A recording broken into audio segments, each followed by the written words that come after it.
Hey, I'm Deidre Detterman, host of the Do It My Way podcast, where we empower women business owners and CEOs to do business on their terms with no regrets, hesitation, or fear. I'm obsessed with all things marketing. I started my career in television, and I remember sitting in countless meetings, listening to executives talk about things that needed to change, but they never did. I was always thinking, what if we did it my way? Once I became an entrepreneur and I started living life on my terms, working the hours I want to work, making the money I want to make, I started to feel success. I was finally in control of my destiny. I hope you will join me on this journey discovering how you can do it your way. Hello, and welcome to another episode of the Do It My Way podcast. I'm so excited to introduce my guest to you today.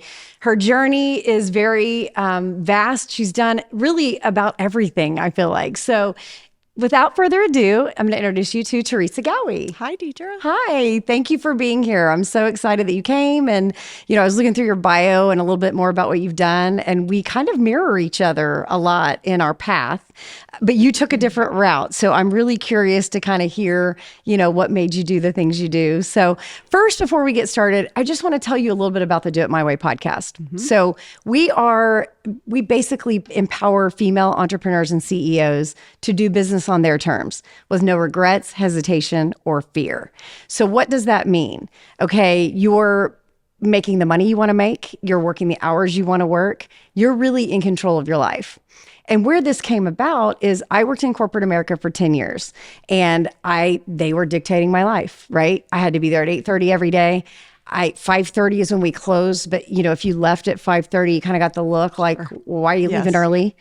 I had to rush across town to get my kids in daycare. Daycare closed at 6 and it was like 30 minutes away so I was every day just trying to get there. My little kiddos' faces would be in the window, like last one's there's mom. Sure. And mm-hmm. Thinking of that, like just breaks my heart. And they're, 18 and 19 today, but I was not in control. And when it came to, what I was making, they paid me whatever they wanted to pay me. Mm-hmm. I was a great employee. I made a ton of money for them over the years, and I maybe would get a 3% raise, each year. Sure. If you went to evaluation. Mm-hmm. And I thought, this is not the life I want to live, mm-hmm. right? I'm missing things at school. I'm not able to go on field trips. I'm not able to do the things I want to do as a mom, but yet I want to still have a career. So how can I do both? So my answer, it's really not do it my way, like you have to do everything Deidre's way. Yes. But once I started to do things my way, that's when I started to see success. I went and, started my own business and started working for myself. I worked the hours I wanted to work. And trust me, I worked a ton of hours, but they were on my time. Sure. I could pick up the kids mm-hmm. from school. I could be the homeroom mom. I could do all the things and still work and still make money, so it was me being in control. Yes. So the goal really with the Do It My Way podcast is that whether you're working in a corporation or you want to become an entrepreneur, maybe you're a CEO leading a company, it's living life on your terms mm-hmm. and you calling the shots. Mm-hmm. So that's what Do It My Way really is all about. So I want to go through your bio real quick and I'm going to have you tell your story, but I was looking through and there were a lot of things I didn't know about you. So it's like, oh, okay, Teresa's had a lot of lives. This is really great.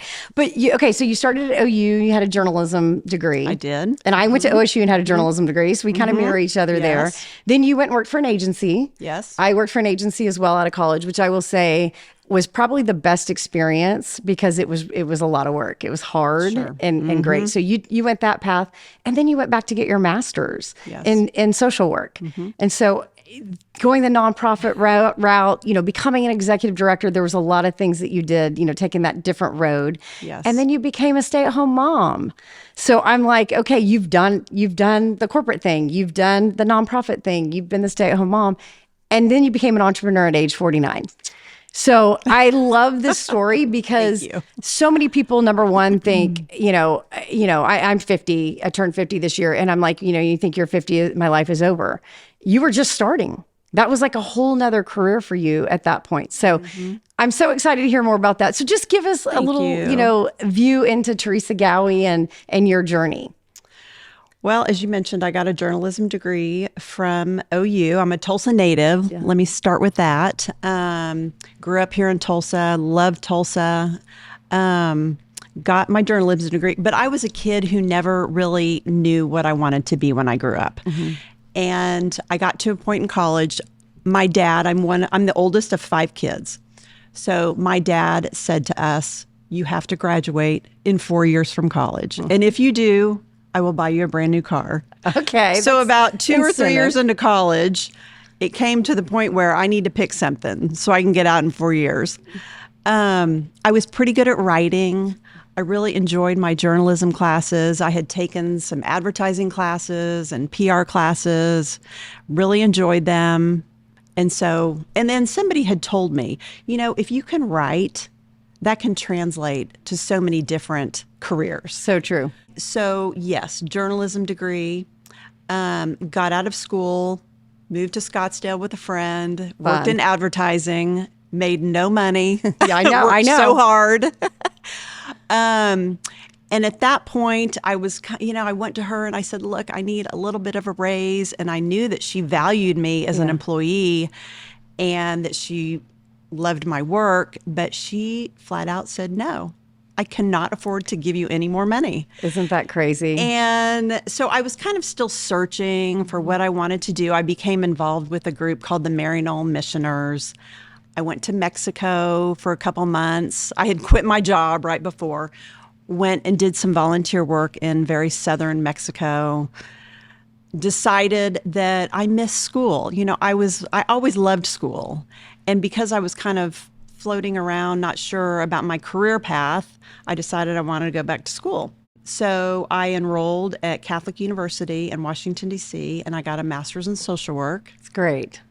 With a focus in administration. Okay, that's a good combination. And I then moved back to Tulsa after about 4 years, and I loved D.C. It was just so vibrant and fun, but I missed Tulsa, moved back to Tulsa.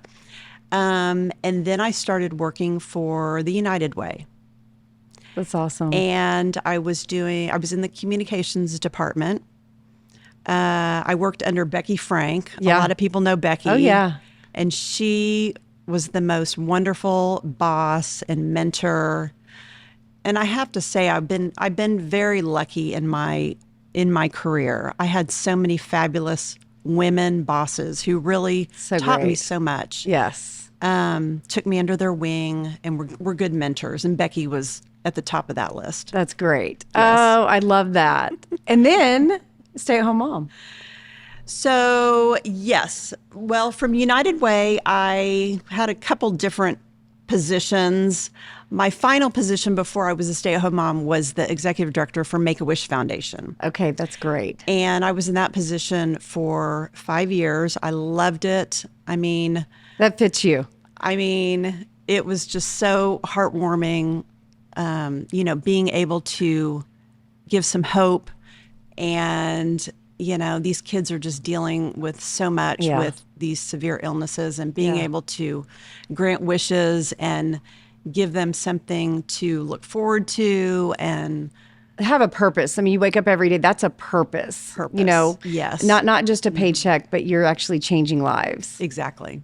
That's great. So then you pivot and become a stay-at-home mom. I'm assuming your kids are... So we have 2 children. Our oldest is 23 and our youngest is 19. And so, yes, I made that decision to become a stay-at-home mom. I had a very difficult pregnancy. And I ended up... Our oldest was a twin. Okay. And I ended up losing his twin sister. Oh, she had a fatal birth defect. Okay. And I delivered early. He was in the NICU for 3 months. It was just too much to maintain a full-time job. Oh, yes. And then be the mother that he needed me to be. Absolutely. So I hung on for a little while, and finally I turned in my resignation because he needed me at the hospital. Absolutely. So my son was born three months early. I didn't even know you had. Gosh. Yes. Well, Matthew was 3 months as well. So how? He was 2 pounds 14. Okay, Jace was 2'9". Oh my goodness! Yeah, exact Deidre. same. And that's when I kind of stopped and said, okay, my life has to change. Exactly. There's no way. And I was actually traveling at the time, working for Clear Channel Television. we had the Fox affiliate here in Tulsa. We had a lot of success, and they were like, we want you to consult our TV stations around the country. Started traveling, dream job, loved what I was doing, making great money. Yes. Jarrett and I are building a house in Jinx thinking, this is where we're going to live with our kids and raise our kids. And suddenly I have him 3 months early out of nowhere. Yes. And my world stopped. And that's Yes. when I said, I can't do this job. I've got to become an entrepreneur. So I was kind of forced into that. Yes. But it definitely changes your whole perspective on life It and does. everything. What is important, what matters. And absolutely that was the time that you needed to stay home. And that was a great decision.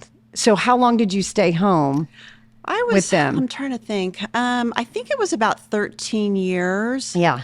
Yeah. And took me to 49. And I was 49 years old, and I had a friend who moved to Tulsa from Dallas, and she was doing a lot of yoga, and I had been doing a lot of yoga, and she was in town for a few months, and then she called me one day and said, I think Tulsa needs more yoga. It's true. It was true. It was true. Yes. And that was the beginning of SALT. That conversation. That's so fun. And to do it with a friend. And to do it with a friend was so much fun. And yoga, who doesn't leave yoga and feel like, you feel like $1 million when you leave.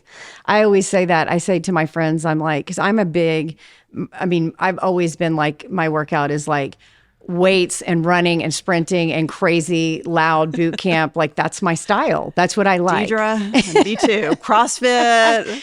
Oh, yes. All of that. That's my personality. It's the way I run. And people were like, you need to try yoga. You really should try. And I'm like, I just don't, it's so slow. I don't know if it's my vibe. You can't talk in there. I'm usually talking all the time.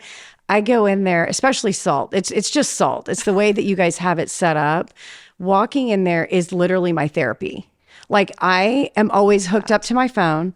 I've got my computer. I've got my kids. I always have stuff going on. I'm just not one of those people that at my house, I'm going to go in a room and meditate and be quiet. I'm just not. Yes. Right. And so you put your phone up, you walk into yoga, the way you have the studio set up and the feel of it is just incredible.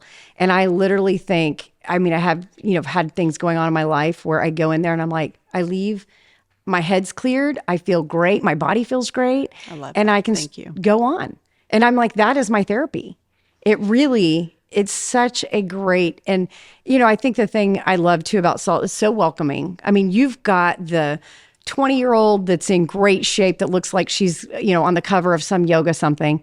And then you've got the 65-year-old male that's in there that comes religiously.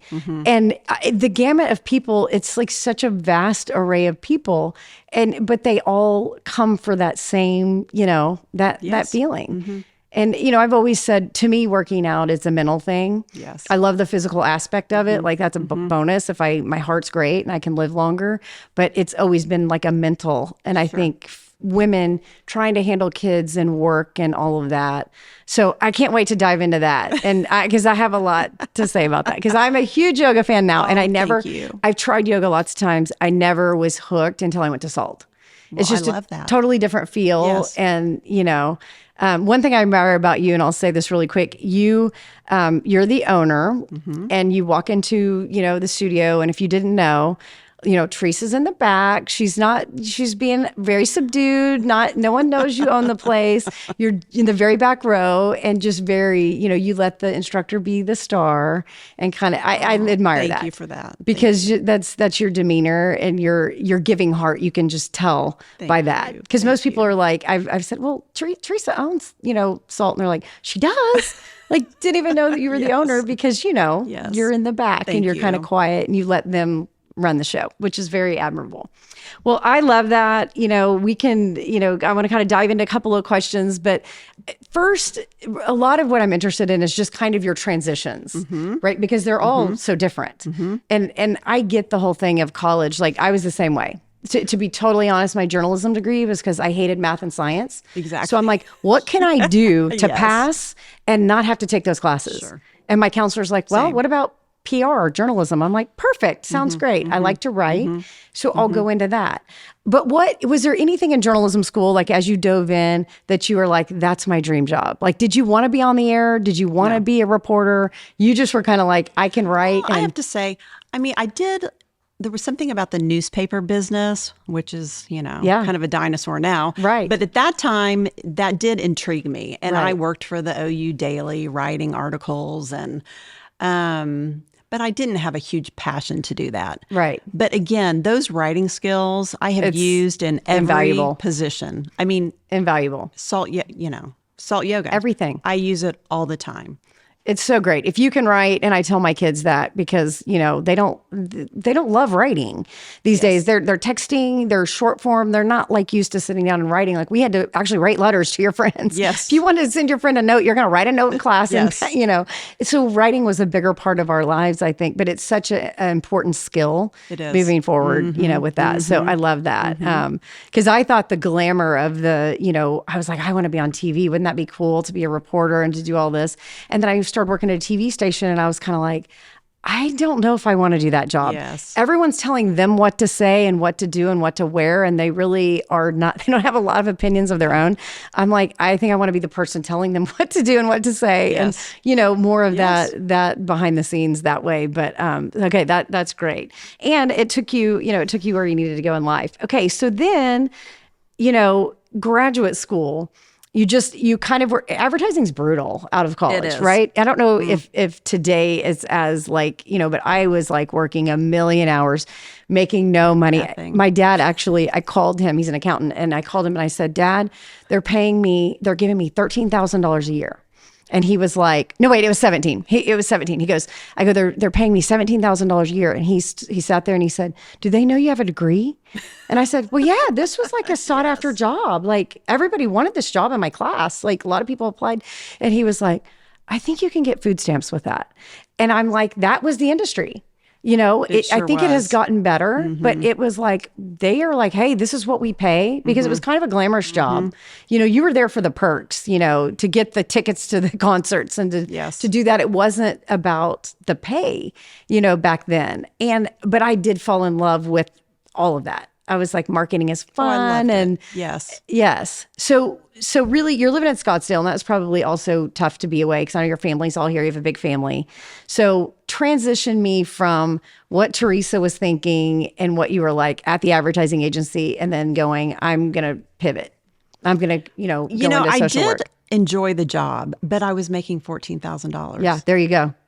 In Scottsdale, of all places. In Scottsdale. Which is expensive. I remember clipping coupons. Yeah. Taking them to the grocery store. Right.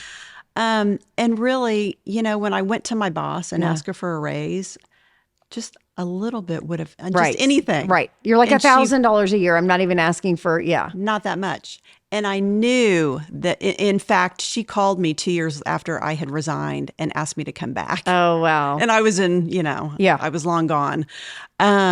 So the fact that she said no, I just thought, I'm not going to continue to do this. Right. It's tough to live. So I was looking for some fulfillment. I grew up in a family. My mom was very involved in the community. She didn't work outside the home, but she did a lot of volunteer work and kind of raised us to do that. So I was looking for something that had more heart. Right. Something I could be passionate about. Yes. So that's when I went, and went to Mexico and decided to go back to school because I had taken some sociology classes at OU and I loved those, thought they were so interesting, and psychology. And I thought, I don't know exactly where my career is leading. Right. So I'm going to go back to school. Yeah. School is always, you can't ever be too educated. And DC is such a fun city. I actually lived there a summer in college. Oh, you did? I don't know if you saw all the kids, high school groups and middle school groups, and they're all wearing matching t-shirts and touring the city. I worked for a travel company. Oh. Yeah. So I would meet them at, I wouldn't even call it like a tour guide, because I just was kind of like the person that met them. I met them at the airport, put them on the metro, took them to their hotel. I was just kind of like, took them to their next destination. And then we would meet the tour guide and go around. But it's such a great city. So great. I mean, felt clean and safe and, but still big city life. Oh, and it's so exciting. I just felt like I was in the center of the universe. Yes. Living there with the politics. And yes. That's so fun. Students, lots of graduate students there. I love Loved that. it. Yeah. I love that. Well, we talked about mentors earlier, and you mentioned Becky Frank, which, I think everybody has like that person that just pops into your mind. What was it about her or other women mentors in your life that really you feel like helped shape you? Well, Becky is such a strong leader, but she does it in such a kind of an understated, quiet way. And she was just a good mentor to me. Yeah. She took me under her wing, kind of guided me in how to act in the professional world. So yeah, I loved her. I loved her demeanor and her leadership, and she's a really good person with a good heart too. So she always came to things with, the best of intentions, pure intentions. Which is great. And I think, that's a great point because you get out of college. I mean, I have a couple employees working for me that, right out of school, you're not learning some of the things in the business world that are just, the ins and outs. Yes. Where you're learning the textbook stuff and maybe how to write an email and how to, but like business savvy. Yes. And I feel like if you can have someone take you under the wing to say, hey, we don't do this or we do that. And I remember a mentor telling me, when you send an email to a group, and it was something like I'd never thought about, they were like, you put the highest person first in the email. So if the president of the company is being emailed or your boss, and then you're emailing your peers, you put your boss first always. And I'm like, I never thought about that. Yes, right. Who would think, but you're thinking of them first. It's just kind of that, a little bit of the ins and outs of that. Sure, so that's great. good. So do you try to be a mentor today? I mean, are there, I actually can think of someone that you've mentored, but that you've kind of taken under your wing and helped along the way? Well, I would like to think so. I think that I have. When people reach out and want advice on business, or I'll go to lunch with them, try to help them in whatever way I can. That's so great. I think that we have to stick together that way. Yes, for we sure. So the nonprofit work, what do you think was your biggest takeaway from that? Like Teresa today and what you're doing, because I know you're heading up Cooking with Compassion and you do a ton of stuff for, your kids' high school and, all of these things that you do. What would you say the nonprofit world brought you to being successful entrepreneur and doing the things in the nonprofit world, like leading, Cooking with Compassion?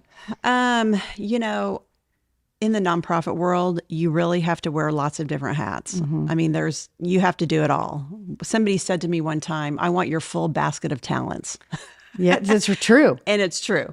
So the nonprofit world teaches you that. I mean, you don't get paid a whole lot. There's usually not a lot of staff. You have to do everything. That's so true. And that is what I'm doing today. I mean, I go to salt and may dump the trash one day if it's overflowing. I do the marketing. I do I do it all, whatever needs to be done. So I think that's what the nonprofit world taught me. Yes, that makes sense. I think entrepreneurship, when I think about that, because people always say, we talk about the glamorous part, work the hours you want to work, make the money you want to make, all of that's great, but they don't talk about some of those things, right? I was late to this interview because I'm dealing with a payment processor. I don't want to say the name. So payment processor that I'm working with trying to pay my employees. Yes. And it was supposed to make my life easier. And it's this whole automated thing. And the automation was messed up. So I had an employee not get paid for 2 weeks. Oh. And I'm like, okay, that's a crazy frustration, but something that I have to do. Right. As the boss, that's my responsibility. I don't want to do that. I mean, you're wearing all those hats. And I think that's what also makes you successful. If you can say, I was that person that started at the bottom and did this, I understand what you're dealing with. You have more empathy for your team members whenever you can say, I've been there, done that job. Sure. But it's not all glamorous, right? It is a lot of taking out the trash or dealing with an employee you have to fire or, an upset client comes to you. Things happen. And so I think having all the experience you've had to be able to empathize and say, okay, I have been there and, we're going to get through it. This is just part of it. It's part of the stepping stone. And guess what? When you're the entrepreneur, you turn around and go, oh, who's going to take care of this? It's me, right? Yes, it's yes, just you. yes. So that's a great experience for that. So stay-at-home mom, that was in 2000. That's a Right. huge change. So did you, because we kind of took different paths. I ended up becoming an entrepreneur where I could work at home, but started when my son was born, 3 months early. You were like, hey, I'm staying home, which I admire, so much. Was there a part of you during that time that was like, I feel like I want to be doing something? Yes, absolutely. So walk me through that. I loved being a stay-at-home mom. I loved being with my kids, but there was something in the back of my mind that just, it wasn't enough. I wanted something that I could sink my teeth into. I wanted something, where I could use my brain. And I prayed about it. Yeah. Like, show me the path. Right. I need something of my own to occupy my mind. Right.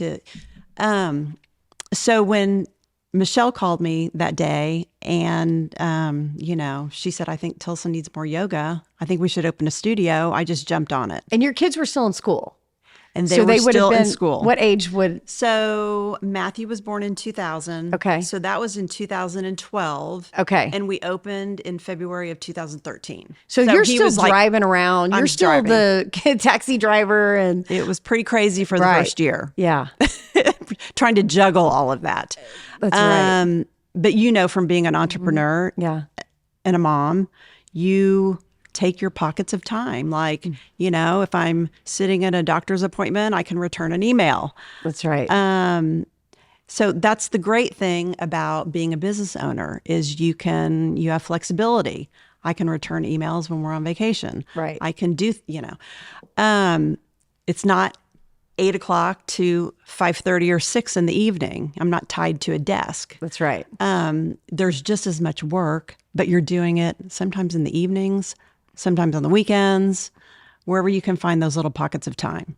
There's something about working. I work on the weekend a lot, not because I have to, Sure. but it's, I'm an early bird. So during the week, I get up super early. So on the weekends, my family's all sleeping in. I'll get up, go to yoga, love to do salt on Saturday and Sunday morning. And then I have an hour or two at home of silence by myself. I'll sit on my back porch and I'll do some work. And, people will say, well, gosh, you were working over the weekend. You were sending me emails. I'm like, you know what? I love doing that because it's my time. It's whenever I want to do it. Yeah. No one's telling me I have to work then. And if something was going on and we were on a weekend trip or out of town, I wouldn't worry about it. But it was my time. So it feels better. It's like, 100%. even if You it's know 8 what? o'clock at night, it feels better. And when you love what you do, it's not work. That's right. I enjoy it. I enjoy salt and running the business. And I do the same thing. A lot of times I work on Sundays because it gives me a jump start on the week, on Mondays. No one's calling you. No one's calling. No distractions. It's quiet. That's Yes. right. Exactly. Okay, let's talk about salt for a minute because salt is a phenomenon. I mean, there's definitely a cult following. I mean, I don't know if we want to call it that. Loyal, raving fans is what you have. And I think every business owner out there, that's what they want. Like, that's what I preach in marketing all the time. We've got to create loyal, raving fans. Because what does that mean? You don't have to market a ton. Friends tell friends tell friends. Yes. If you can get that word of mouth going where people know, hey, this is the place to go, your job is done, right? You can sit back as an entrepreneur and go, and that doesn't happen day one. There's no way that happens day one. But if you can kind of get to that point where you're like, gosh, it's attrition. I mean, your classes fill up. I'm always like, Friday night, oh, I forgot to book. We're at dinner and Jarrett's like, what are you doing? I'm like, I didn't book salt tomorrow. I got to book it before it books out. So how do you think you got to that point? Well, a lot of hard work and some luck. I mean, we opened the studio with the intention of making yoga fun. Yoga is not serious. It should be fun and it should be for everyone. No matter the age, no matter the body type, males, females, we want everyone to feel included and welcome when That's they come exactly in, what you do. when they come in salt. And it's not like that everywhere. Well, I mean, so yes, you I've guys heard. have accomplished that. Thank you. And so do you feel that is kind of your inclusive culture is really what has gotten so many people, I do. Yeah. We hire yoga instructors who are professionally trained and they're great instructors, but we also hire for their people skills. And we want them, when someone walks through the door, to greet people, hopefully by their name. We have thousands of clients, Right. but each one of them really works to learn people's names and learns to know them so that they're greeted and acknowledged and feel welcome and included when they come in. You know, I've read that in research before, that the number one thing people like to hear is their own name. Oh, So I teach that in sales training. When you are trying to sell someone, if you reference their name over and over, they're listening. I mean, you think about the teacher in class, you're, doing whatever, and all of a sudden they say your name and you're listening. Yes. You're like, oh, wait, what? Is this something I need to hear? So I love that. I mean, and your instructors say my name every time I walk in, and I go there mostly weekends. I'm not there Monday through Friday because of where I live. So, that is something that makes you feel special and like, oh, they remember me. Yes. Which is and great. It's genuine. Yes. They're all just nice people. They are. That's great. With good hearts, and they have a passion for sharing yoga and making people feel healthy in their bodies and feel accepted. And, we also are big on, do what you can. If you can't do all the moves, modify, and that's just fine. Or if you're tired one day, just go into child's pose and relax. You probably need that day. So we try to make it, again, it's not serious. It's fun. It's supposed to be enjoyable. It's, But you're healthy at the same time. But you're healthy which at the is same great. time. I love that. So what advice would you have for, say, the woman out there that wants to become an entrepreneur, right? You did it at age 49. What would you say, like, your number one piece of advice is if they want to branch out there? Because it's scary, right? You don't know if it's going to, float. You have no idea. So what would you say that advice is? You know what? Just go for it. Yeah. It is scary. We were scared. I mean, we used to laugh and say, I don't know if anyone's going to come. People may not come. And so if they don't, we'll have a studio that we can practice in that we like, because we really built a studio where we wanted to practice. But you know what? You need to conquer those fears. And it's, once you dive into it, you look back and you go, why was I so scared? So true.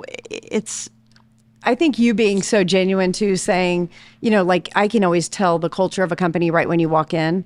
I mean, you can tell whether you walk into Quick Trip, they're happy, they greet you, they're smiling, right? Because of the culture they have created. You can tell that whether it's a workout facility or any business when you walk in. And so I think you talking from your heart of what you envisioned translated to your team. And now that's the feel you get when you walk in. It's like inclusive. It's very, and it definitely starts from the top. That's a leadership thing for sure. Well, tell me the future. Okay. What is Teresa Gawey? I know you're heading up Cooking with Compassion, which is a massive fundraiser here. What is Teresa going to do for the next 5 to 10 years? Well, I would like to keep salt relevant and keep it fresh. So every day I work on that, keeping it a place where people want to come and spend their time. We want it to be a sanctuary for people. We want to spread health and wellness and, peacefulness in our community. So doing that. And then my husband and I are going to be 60 in February. Oh, fun. So we'd like to travel more now that our kids are Yes. out of the house. That's fun. I'd like to do kind of an adventure trip every year. I've done a few of them. I did Grand Canyon, rim to river a few years ago, and Fun. the Camino, and Yes. maybe I'll hike Machu Picchu one of these days. That's fun. I love that. Or Kilimanjaro. Yes. That is great. I love that. Well, if someone wants to find out more about Salt Yoga, where can they find you? They can go to our website at Okay. saltyogatulsa.com. Okay. We're also on Instagram and Facebook. And then we do have, I should mention this, we have a new client special Okay. that's $10 for 10 consecutive days. And you can come and do all the yoga you want in those 10 days. That's great. It's a great special. Well, in 10 days, I feel like you get a really good, feel for what it's like different instructors, kind of what your vibe is and all of that. So that's great. Well, thank you so much for being here. I love your story. I didn't even know we had so much similarities. I know, I didn't either. In our worlds. And I just really admire you as an entrepreneur and a female. And I think you just represent female entrepreneurs very well. So thank you, Deidre. Well, that concludes our episode of the Do It My Way podcast with Teresa Gawey.